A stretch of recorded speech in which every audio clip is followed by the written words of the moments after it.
আসসালামু আলাইকুম রহমতুল্লাহ। আলহামদুলিল্লাহ ওয়াসসালাতু ওয়াসসালামু আলা রাসূলিল্লাহ, আম্মা বাদ। সম্মানিত ভিউয়ার্স, আমাদের আজকের প্রোগ্রাম যারা যেখান থেকে দেখছেন সবাইকে জানাচ্ছি আন্তরিক মোবারকবাদ। সম্মানিত ভিউয়ার্স, আজকে আমরা আলোচনা করব স্বপ্ন সম্পর্কে। জান্নাত লোভে নয় শুধু তোমার প্রেমে, এ হৃদয় করো তোলা। স্বপ্ন আরবিতে যাকে বলা হয় আর রুইয়া। স্বপ্ন মুমিনের জীবনে অত্যন্ত গুরুত্বপূর্ণ বিষয়।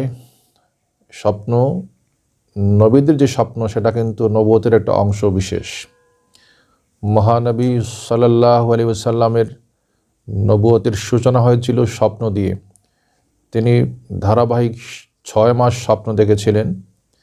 যে স্বপ্নটা তিনি রাতের বেলা দেখতেন, সেই স্বপ্ন দিনের বেলা তার অক্ষরে অক্ষরে বাস্তবে প্রমাণিত হতো, বাস্তবে প্রকাশিত হতো। তো এজন্যে স্বপ্ন বলা হচ্ছে হাদিসের ভাষায় আর রুইয়া আস-সালিহা জুজউম মিন 46 জুজ মিনান নবুওয়া। অর্থাৎ সত্য স্বপ্ন যেটা, সেটা হচ্ছে নবুয়তের 46 ভাগের 1 ভাগ। সত্য স্বপ্ন, সঠিক যে স্বপ্ন, সেই স্বপ্নটা হচ্ছে নবুয়তের 46 ভাগের 1 ভাগ। এরকম একটা হাদিস বুখারীতে রয়েছে, মুসলিম শরীফে রয়েছে। ঠিক তেমনিভাবেই মিশকাতুল মাসাবি কিতাবের 394 পৃষ্ঠার মধ্যে রয়েছে। চার একটি প্রশ্ন থাকতে পারে, স্বপ্ন কি করে নবুয়তের 46 ভাগের 1 ভাগ হতে পারে? তার মানে কি, যে ব্যক্তি স্বপ্ন দেখছে বা দেখতে যাচ্ছে, সে কি নবুয়তের 46তম অংশের কোনো একটা অংশের মালিক হয়ে গেল? না, তা নয়। সেখানে একটা ব্যাখ্যা হচ্ছে, মহানবী সাল্লাল্লাহু আলাইহি ওয়াসাল্লাম 23 বৎসর নবুয়তের দায়িত্ব পালন করেছিলেন। তার এই 23 বৎসর জীবনের 46 ভাগের 1 ভাগ ছিল স্বপ্নের উপর প্রতিষ্ঠিত।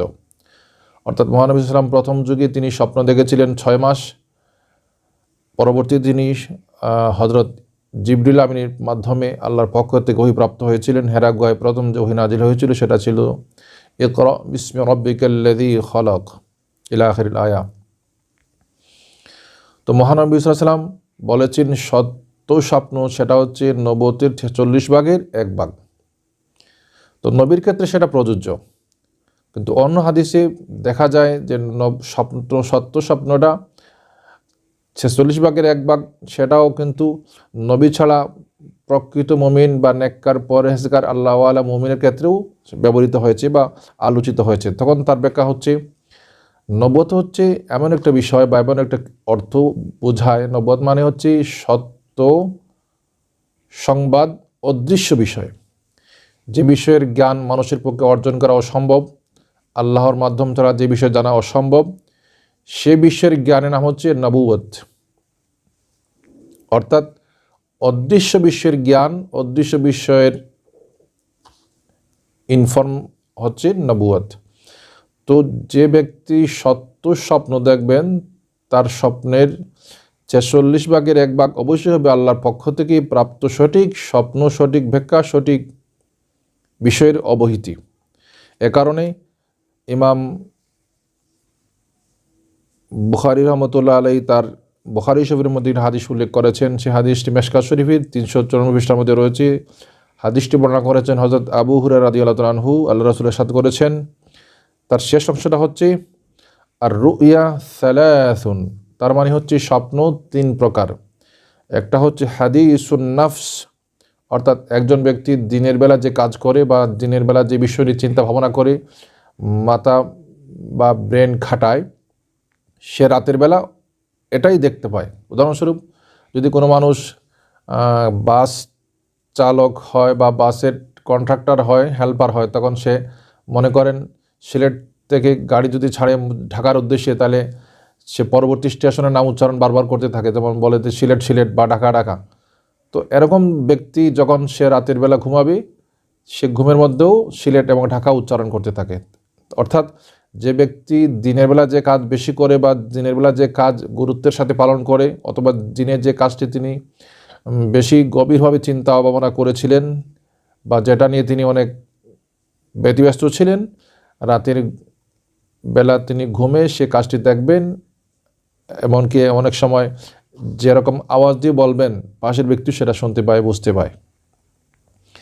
2 নম্বর হচ্ছে তাকউইফুশ শয়তান, অর্থাৎ আরেকটা স্বপ্ন এমন রয়েছে যে স্বপ্নটা শয়তান মানুষকে দেখায়।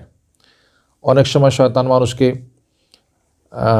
এমন নিকৃষ্ট স্বপ্ন দেখায়, মন্দ কাজ করায় বা অনেক জায়গায় নিয়ে যায়, মন্দ কাজে নিয়ে যায়।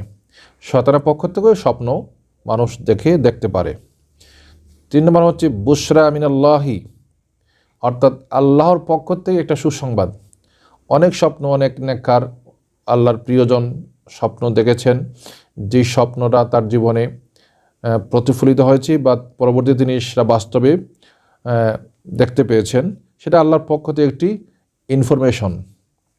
তো হাদিসে বলা আছে, ফামান রাআ শাইআন ইয়াকরাহু ফালা ইয়াকুসসু আলা আহাদিন, অর্থাৎ যে ব্যক্তি কোনো স্বপ্ন দেখবে, যদি সেই স্বপ্নটা হয় তার জন্যে দুঃখজনক বা ভয়ানক, তাহলে সেটা কিন্তু সে কারো কাছে বলবে না, কারো কাছে প্রকাশ না করাটাই ভালো, প্রকাশ করবেন না। তখন তাকে বলা হয়েছে, সে যদি এমন কোনো স্বপ্ন দেখে যে স্বপ্নটা দেখে সে ভয় পেয়ে গিয়েছে অথবা চিন্তায় পড়ে গিয়েছি অথবা কোনো সংকটের মধ্যে পড়ে যাচ্ছে, তখন তার জন্য উচিত হচ্ছে স্বপ্ন থেকে জাগা মাত্রই বাম দিকে এরকম 3 বার থু থু থু 3 বার করবে। আল্লাহর রহমতে তার স্বপ্নের অনিষ্ট থেকে আল্লাহ তাকে রক্ষা করবেন। আবারও বলছি, যদি কোনো ব্যক্তি এমন কোনো স্বপ্ন দেখেন যে স্বপ্নতে তিনি ভয় পেয়ে গিয়েছেন অথবা চিন্তায় পড়ে গিয়েছেন অথবা তিনি ভয়ানক কোনো স্বপ্ন দেখেছেন, বিপজ্জনক কোনো স্বপ্ন দেখেছেন, তখন এই স্বপ্নটা তিনি কারো কাছে বলবেন না, না বলাটাই তার জন্য সবচেয়ে ভালো।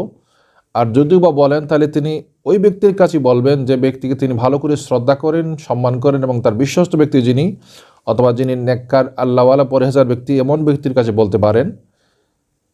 এবং মন্দ স্বপ্ন দেখলে তার জন্য উচিত বাম দিকে স্বপ্ন থেকে জাগা মাত্রই 3 বার থু থু করবেন। ইনশাল্লাহ আল্লাহর অশেষ মেহেরবানিতে তিনি স্বপ্নের অনিষ্ট থেকে রক্ষা পাবেন। তো সম্মানিত ভিউয়ার্স, আমরা জানলাম স্বপ্ন একটি গুরুত্বপূর্ণ বিষয়। একটা স্বপ্ন এমন রয়েছে হযরত উম্মুল ফজল দেখেছিলেন। স্বপ্নটা হচ্ছে এমন, তিনি দেখলেন যে একবার মহানবী সাল্লাল্লাহু আলাইহি সাল্লামের দেহ মোবারকের একটা গোশতের টুকরা যেন উম্মুল ফজলের কুলে এসে পড়েছে। তিনি এই স্বপ্ন দেখে তিনি ভয় পেয়ে গেলেন। মহানবী সাল্লাল্লাহু আলাইহি সাল্লামের খেদমতে গিয়ে বললেন, ইয়া রাসূলুল্লাহ, আমি একটি স্বপ্ন দেখেছি অনেক মারাত্মক। আল্লাহ রাসূল বললেন, তুমি কি সেটা দেখেছো বলো। তিনি সেরকম বললেন। তারপরে আল্লাহ রাসূল বললেন, রাইতে খায়রান, তুমি তো ভালো দেখেছো, তুমি চিন্তা করছো বা তুমি ভয় পেয়ে গিয়েছো যে বিপজ্জনক কিছু দেখেছো, না সেটা তো ভালো। এই স্বপ্নের ব্যাখ্যা হচ্ছে ফাতেমা একটি সন্তান প্রসব করবে, আর সেই সন্তান তুমি কুলে নিয়ে আমার দরবারে উপস্থিত হবে। সুবহানাল্লাহ।